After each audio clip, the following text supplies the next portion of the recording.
Основният въпрос, както казах, е дали сме направили всичко необходимо за нас и нашето семейство в финансово отношение. Личните финанси като цяло се разделят на няколко сфери и в този аспект е хубаво да се обмисли дали сме направили всичко, което е било важно. Да, виждам тук, че ми пише. Добре. После ще отговарям на въпроси, ако някой има. Благодаря за обратната връзка. Това са рисковете на живото предаване. И така. Хората, които имат, както казах, средни доходи, е необходимо да спазват една проста формула 50-30-20. То вече се превърна в клише. Но сега ще ви обясня какво означава главно това. Това са нашите разходи. Защото приходи всички знаем какво е, но разходите харчим и трябва да знаем какво и за какво харчим и как да го направим така, че да бъде рентабилно за нас. 50% харчим за нашите нужди, или това са твърдите ни разходи. 30% са нашите желания, всичко, което ни прави хора, за да можем да си задоволим нашите нужди, необходимости и така социални контакти, визия, пътувания, абсолютно всичко, което ни прави социални същества и 20% за бъдеще време. Това е принципа на разпределение. Ако има хора, които казват, ами ние не имаме много ниски доходи, да, има и такива, най-важният въпрос при тях е не да разпределят, а да си увеличат доходите. Да намерят начин да се преквалифицират, да научат нещо ново или да излъскат до съвършенство техните таланти, техните силни страни, за да може с удоволствие и лекота да имат повече доходи. Няма какво да разпределяш, ако нямаш доходи. Това е. И така, при разпределението не е задължително да бъде точно в това съотношение. По-скоро по-важното е да има изобщо заделяне и процентите могат да се разпределят според доходите в бъдеще, така както ви е удобно. Вие колко процента заделяте? Това е също важен въпрос. Между 10 и 30% е абсолютно нормално. Някои хора, ако вече имат големи възможности, може да заделят за бъдеще време и повече. Тези хипотетично 20% вече също се разделят на няколко пера. Важен е навикът, дисциплината и да се погрижим за това нещо, да може... Добре, щом се свързва. Благодаря, Никола. Важен е навикът, както казах. Сумата, процентът не е толкова важен. Не е от ключово значение. По-важното е да имаме дисциплина. И сега, преди да продължа с най-важната част от тази вечершният лайв, ще кажа, че всеки един от вас, който изпитва нужда, любопитство или трудност в областта на личните финанси и изобщо свързано с нещо по отношение на събирането на пари за бъдеще време или регулирането, управлението на бюджет, приходи, разходи, може да ми пише, може да организираме среща, лична консултация. Също така искам да ви поканя и на живо събитие. Те даже са две. По-скорошното ще бъде на 1 април, заедно с Мария Петрова, която ще ми партнира. Тя е астропсихолог. От 18 часа на живо ще бъде в квартал Лагера. Който иска, може да му пусна линк. Нека ми пише. Ще бъде доста интересно да свържем материалното с духовното и с небесните тела, как ни влияете. А пък втората среща, тя е по-нататък, тя ще бъде в Йога Вайб на Сан Стефано на 9 май. С Драгостина ще ви покажем връзката между йога и финанси. Как да материализираме и как така изобилието да бъде в синхрон с нас. Сега стартираме главната тема – финансова система. Няколко са важните точки. Сега, който иска, може и да си записва, защото наистина са от изключителна важност. Най-важното, според мен и според много финансови плановици, е да има буферна възглавница, така наречения авариен фонд. Това са пари от 3 до 6 месеца, които да бъдат на разположение в сметка. Да може да си го изтеглите на банкомат при необходимост. Това са спешни разходи, така да го наречем. Аз го наричам спокойствие, също така го наричам свобода. Много е важно за спокойствието на човек. Защото, ще ви дам пример, по време на пандемията имам така доста клиенти и едни от тях се случи така, че бизнесът им беше затворен. Никой не беше си помислял до този момент, че може да му спре бизнеса, здрави, прави, млади хора с малки деца, с ипотеки, с лизинги. В един момент се получи така, че те нямат зад гърба си никакви събрани пари. И при положение, че секна бизнеса, се получава така доста сериозно напрежение. За съжаление, то се отразява на здравословното състояние. Имаше доста така сериозни неща, въпреки че хората са млади. Отразява се и на взаимоотношенията на семействата, когато има такива парични проблеми. И за съжаление, това е нещо, което е подценявано. Буферната възглавница от 3 до 6 месеца, разходите, които са ни необходими, е хубаво да ги имаме. Човек може да заболее, не дай си Боже, може да сменява работа и да не бъде притискан да започне каквато и да е нова работа. Нека да си има настрани пари. Следващото нещо, което е изключително важно, е защитата на живота и на здравето. Не е песимизъм, а е отговорност човек да се застрахова, да застрахова живота си. Много е важно родител, зрял човек, отговорен човек, човек, който е доходоносител, човек, който се грижи за семейството си финансово, от когото зависят хора. И тук ще отворя една скоба, за да ви кажа, първо ще ви попитам, знаете ли какви са вашите застраховки? Имате ли такива? Защото е важно да знаете какво представляват.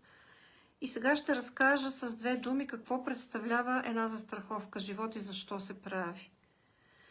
Тук говорим за материалното, тук не говорим за емоция. Никой по никакъв повод не може да обезпечи емоционално с пари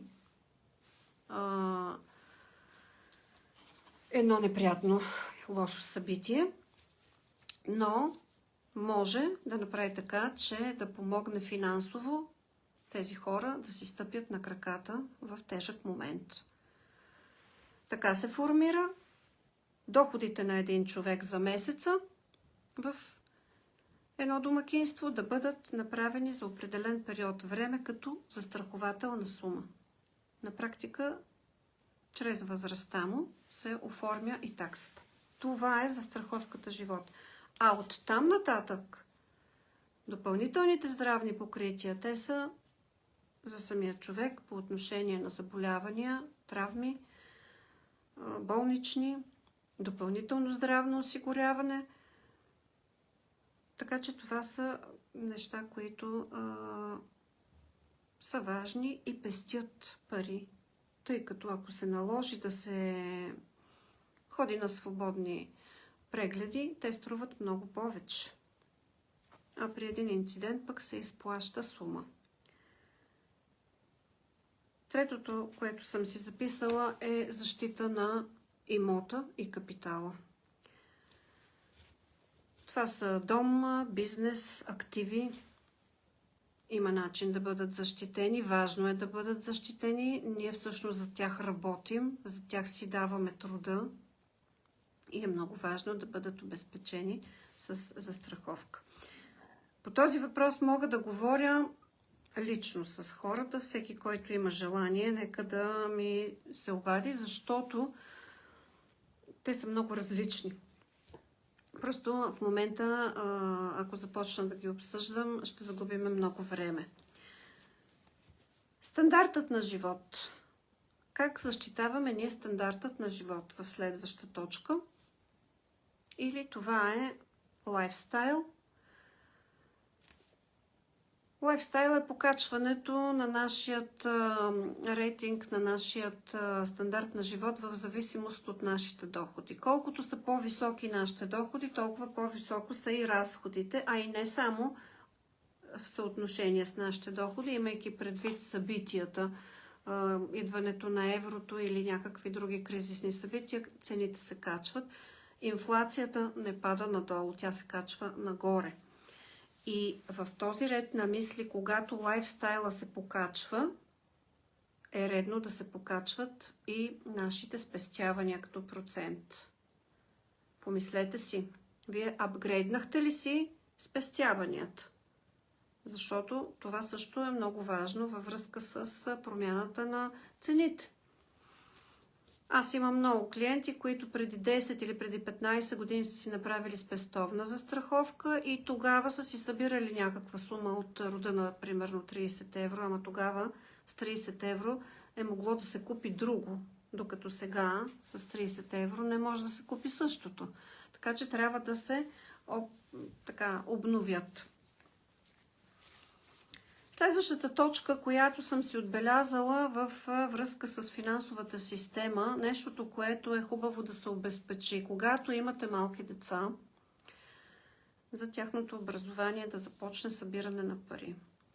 Ясно ми е, че появявайки се на едно малко дете в семейството, хората мислят предимно за памперси, след това за детски градини и въобще не мислят за университет, но практиката показва, че колкото по-рано се започне събиране на пари за такива цели, толкова по-евтино излиза на хората. Първо, защото дълъг период от време има пред тях.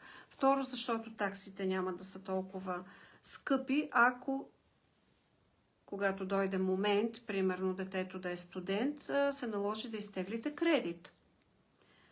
Освен това, възрастово, един човек, който е пораснал, да кажем, с 18 години паралелно с детето си и реши да тегли кредит, той вече не е толкова млад и неговата работоспособност може да не е точно същата, платежоспособността също, а що се отнася до такси и лихви, ще плати много повече, отколкото ако, когато се роди това дете, започне да събира една прилична сума, която да не му пречи по никакъв начин на сегашният начин на живот и да ги сложи в инструмент, който да носи доходност, за да не се обезценяват от инфлацията парите. Важно е да бъдат и в среднорисков инструмент с гаранции и гъвкавост, за да могат да бъдат променяни. Да, знам, че младите казват, не сега, по-нататък, аз един ден ще спечеля много пари и тогава ще го мислим. Морето им е до колене. Печелете много пари. Дано, искам да е така, нека да е така, пожелавам го на всеки, но си слагайте и нещо настрани, за да бъдете сигурни и спокойни. Така, и не е оправдание, че някои хора казват, че сега имат много разходи и нямат достатъчно средства. Значи минимум 10% от всеки един доход да бъде слаган в такъв инструмент, който да носи доходност. И в този случай ще има дисциплина, ще има навик. И когато видите, че се получава и резултат след няколко години, те тогава вече много се радват хората, като видят резултатите. Значи формулата, за която говоря, може да е малко, но редовно и с дълъг хоризонт. В този случай е гарантирана доходността, печалбата и целта, която сте си отбелязали. Но ми се иска да попитам, мечтаете ли? Защото ми се случва често, като разговарям с хора, при мен дойдат ли сериозни на консултация и ги попитам, мечтаете ли? Те ме гледат малко странно така, нали, за какво ме питате това? Ами хубаво е човек да има мечта и след това да я превърне в цел. Целта се превръща от мечта тогава, когато и дадеш стойности. Когато и дадеш параметри, колко струва, кога искаш да се случи, колко време имам до тогава и с какъв инструмент това нещо може да се постигне, колко трябва да съм сериозен. Когато започваш да си поставяш едни цели и да ги постигаш, хубаво е да се и наградиш по този повод. Браво! Има мечтаещи, радвам се. Хубаво е и да целеполагате и да си прописвате всяка година. Да апгрейдвате тези листата, където са вашите цели. Защото мозъкът разбира от награди. Много е хубаво да се награждаваме, за да имаме и настроението и така, пълния ресурс да правим нататък нещата. Добре, продължавам с следваща точка, която е изключително важна в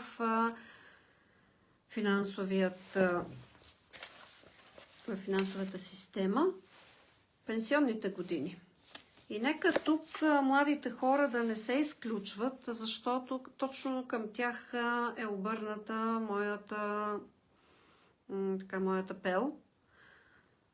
Колкото сте по-млади, толкова по-евтино е да си организирате собствения пенсионен фонд, за да живеете достойно един ден и имайки предвид това, което в България в момента виждаме с нашите по-възрастни родители, баби, дядовци, пенсионери и пенсиите им, не е необходимо да се предоверяваме на системата, а да направим това, което можем, докато сме млади, работоспособни, здрави. Защото никой няма да се погрижи най-добре за вас, както вие самите. Хубаво е да поставите себе си на първо място, за да можете да бъдете в спокойствие, в ресурс, да се грижите и за всички хора, които обичате. Знам, че има хора, които не мислят първо за себе си, ами искат първо за децата, първо за най-близките, няма да си купя нещо или няма да направя нещо, защото искам да сложа най-хубавото на трапезата или да отидем на най-хубавата почивка. Само, че един ден, така или иначе, дай Боже сме живи и здрави, стигаме до тези години, когато е много жалко и сме не толкова работоспособни и понякога има и здравословни проблеми. Тогава вече няма откъде да се вземат повече пари, за да се харчат през късните години и човек да живее достойно и спокойно. Визирам това. Имам много познати, вече станаха много, които съм им говорила тези неща, които говоря в момента, още преди 10 на години. И сега пристигат и казват, ами то се оказа, че пенсията ни е такава и тя не ни харесва. Нищо не може да се направи за 1-2 години. Трябва да се тръгне по-отрано. Колкото по-късно се започне събиране на средства, толкова по-скъпо е.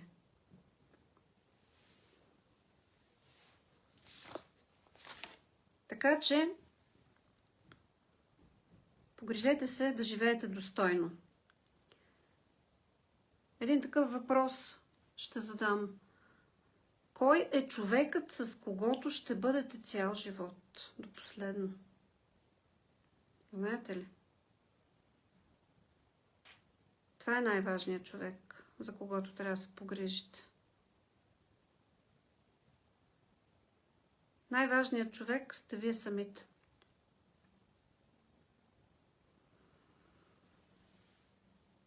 Финансовото спокойствие не е случайност. Финансовото спокойствие е планиране.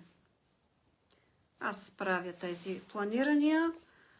За всеки, който има нужда и желание, може да ми се обади, може да ми пише и ще направя финансова диагностика, къде се намира в момента, какво му е необходимо според неговите желания, ресурси и според неговите цели. На всеки човек е индивидуално. Впоследствие давам индивидуална преценка, индивидуални насоки, какво да се направи. Има различни възможности. Сега ще кажа и за пречките, затрудненията, които водят до лошо финансово състояние. Финансова хаотичност. Често го забелязвам у хората, някой процент от хората. Неглижиране на това какво се случва с финансите. Аз не знам, мъжа ми, жена ми, аз не разбирам. Незнание, чисто незнание. Понякога хората са в съвсем друга сфера, но не се и интересуват дори. И си дават там по дефолт. Едва когато се получат някакви проблеми, тогава изведнъж почват да се стресират. И детската позиция, някой друг ще се погрижи или някак си ще се оправя. Ами всичко от тези три, всяко едно от тези неща не е оправдание и не носи полза. Ама никаква. И това е избор. Осъзнат избор е как да живеем. Дали да се образоваме, дали да се консултираме или да оставим да вървим по течението, където ни закара. Като каже някой, ами ако имам късмет или каквото Сабия покаже, или... Да, има ги тези неща, но понякога малко разчитаме и на късмета, малко разчитаме и на обстоятелствата. Обаче като цяло трябва да имаш представа и план как се случват нещата, защото в противен случай, когато се объркат, много трудно биха могли да се възстановят, оправят и иска много време. И усилия, разбира се. Понякога това се отразява на хората чисто здравословно и рухват. За лайфстайл и инфлацията казах, когато имаме повече доходи, ни се иска да си позволяваме по-висок стандарт на живот и имаме повече разходи.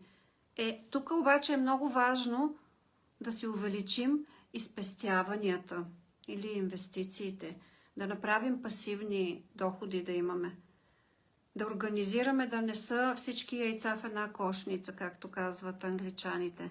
Това е изключително здраво мислещо. Един зрял човек е редно да помисли. Да, увеличават ми се доходите, имам една прекрасна заплата, ще си позволя неща, които не съм могъл да си позволявам и преди, но дай да помисля и за бъдеще време. В бъдеще време, както казах, 3 са пистите, на които е важно да се слагат пари, и това са буферната възглавница, краткосрочните цели и дългосрочните цели. Краткосрочните цели са в рамките на 1 година. Къде ще ходим на почивка? Имаме ли да правим някакви ремонти, някакви така сериозни, по-големи плащания? Кола може да си купим или нещо такова. А дългосрочните е всички тези, за които говорих преди това, за образованието на деца, за пенсионните години.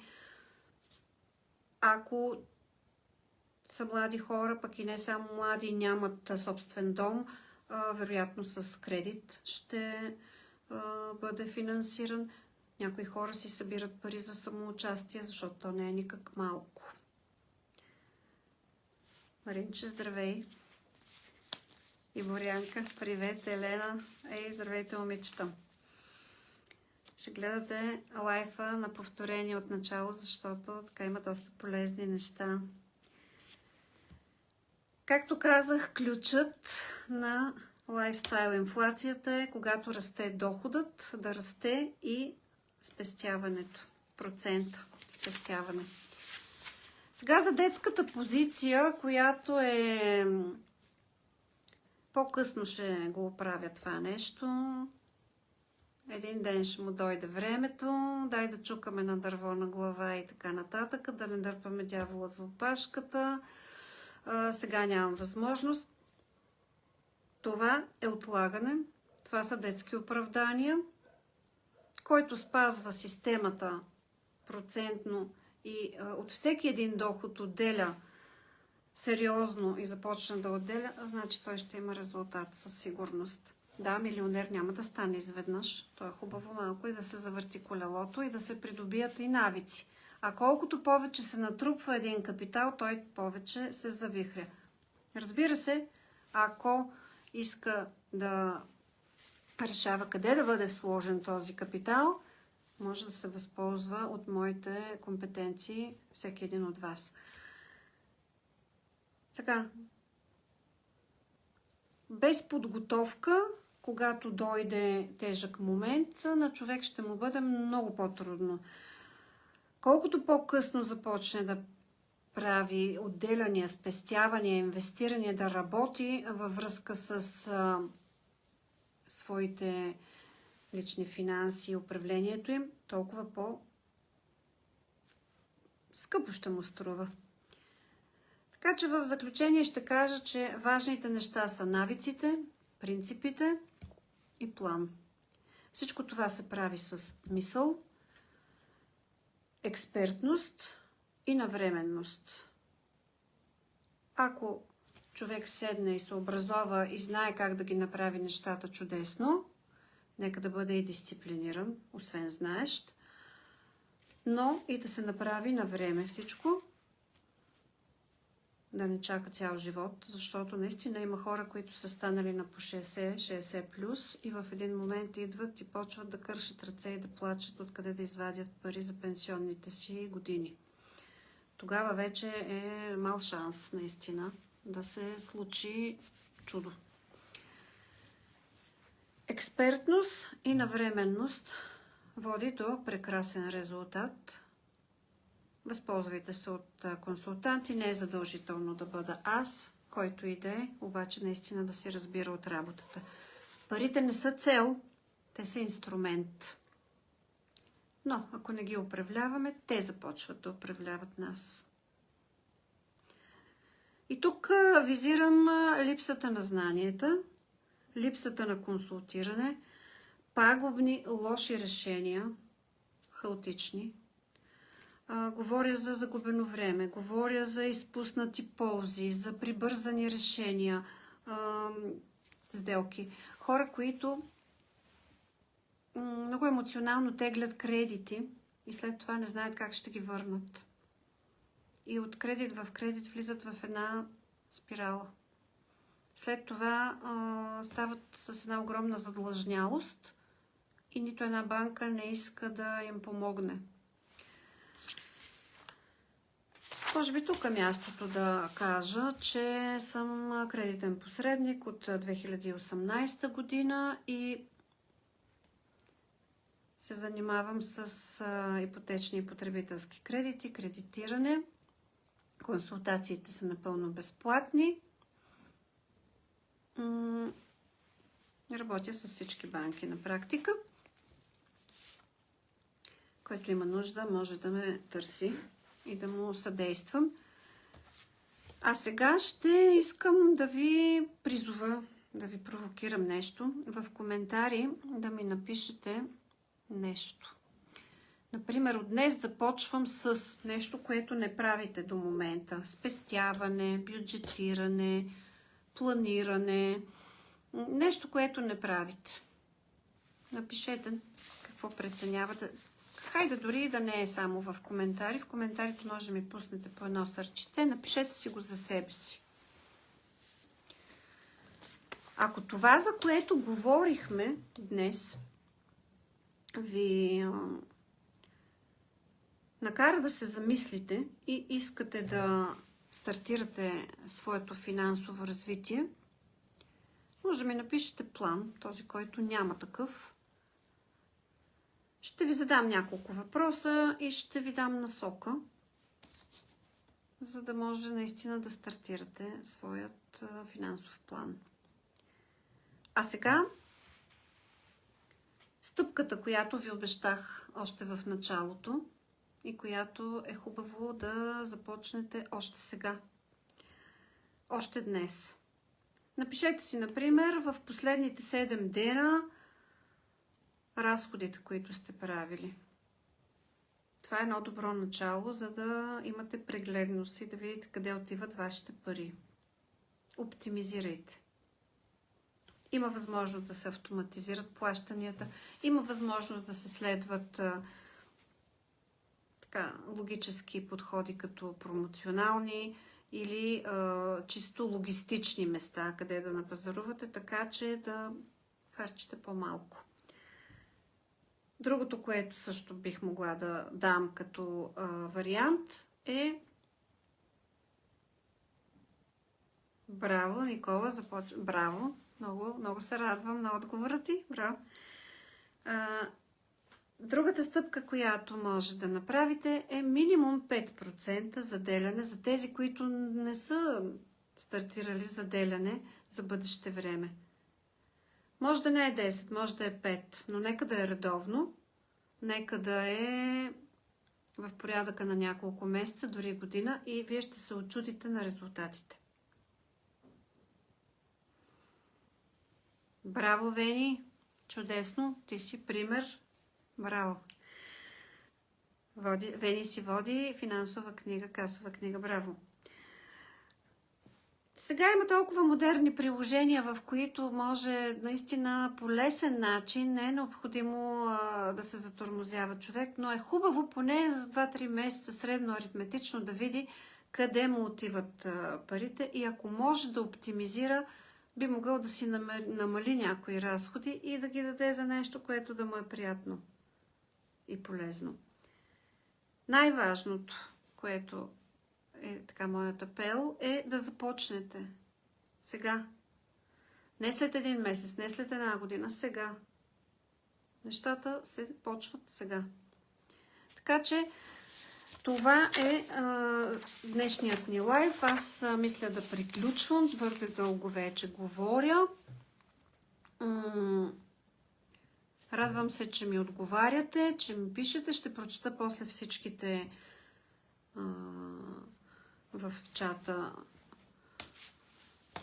отговори, защото ми е трудно и едното и другото. По принцип, до сега не съм правила живо включване и се радвам, че все пак се получи. Радвам се, че има хора, които отсреща ме гледат. Благодаря ви много. Желая ви приятна вечер. Не си личи да е първи лайв. Благодаря. Ще има още, следващите ще бъдат още по-така спокойни, може би. Бих искала да попитам и ако ви хрумне, да ми дадете тема, която ви интересува и на която аз бих могла компетентно да отговоря и в такъв аспект мога да направя лайв, мога да направя видео, за да бъде наистина полезно. В днешно време много хора се притесняват от кризата. Ще ви кажа от финансова гледна точка, кризи винаги е имало. Преди бяха на 10 години. В историята така сме ги учили чисто финансово. На 10 години се обръщат нещата, независимо поради каква причина, за да има растеж. Боби, благодаря ти. Благодаря. И от мен имаш сърчице. И в В днешно време обаче, когато техниката и технологиите, интернета са толкова напреднали, за нас не е проблем, за никой от земното кълбо почти не е проблем да се свърже с другия край на светът и няма нужда от такова бавене. Именно поради тази причина кризите зачестяват на по-кратък период. Финансовото образование на децата. Да, това е чудесна тема, наистина. Особено в България не се залага. Може би чак в средношколска възраст и то професионалните гимназии, които са с професионални предмети. Финансово образование за деца в България няма. Това е работа на родителите. А честно казано, ако родителите нямат тази грамотност, те не могат да го предадат и на децата си. Оттам идват и многото устарели клишета, устарелите вярвания, начините на така е правила майка ми, така ще правя аз. Тези методи обаче не работят. Да, аз не знаю, може би в Германия е така, Вени. Тези методи, старите, не работят, защото на времето хората са се справяли по един начин с нещата. Сега обаче ние имаме друг живот. При нас самото естество на живота е по различен начин. Да, ето Никола казва, че чак в университета е учил финанси, икономика. Да, и това е твърде късно. Аз преди години, когато стартирах моята финансова кариера в НН, правехме такива живи събития, спонсорирахме маратоните, тия 5 км рън, 2 км рън, детските, и раздавахме книги, които са писани и рисувани, анимирани с анимационни герои за деца, за финансова грамотност, и ги раздавахме безплатно. Може би някакъв такъв почин е необходимо да бъде продължен, защото аз тогава, моя син беше малък и ги носех в училището, и така всички родители, на които съм дала, и деца, се радваха и имаше така много хубав отзвук. За първокласници с картинки, за четвъртокласници вече по такъв различен начин написано. Аз си спомням, тогава моят син каза, че мрази данъците, още като разбра какво представляват те. Нали, това в кръга на шегата, но да, важна е темата. Благодаря ви, приятели, за това, че ме изслушахте, гледахте, и пак ще се включа скоро, в зависимост от това какво ще ми хрумне да развия като тема. Иначе, казах, имам 2 събития, които ми предстоят на живо. Надявам се да има и там хора, които да дойдат. Ще бъде забавно, ще бъде интересно. Партнираме си с едната дама, е астропсихолог. Тя говори за хороскопите, за наталната карта, на кой какви са му там планетите. На мен ми направи такава натална карта. Много ми харесва какво ще ми се случва тази година. А пък другата дама е с йога, и там има практики, които са за изобилие.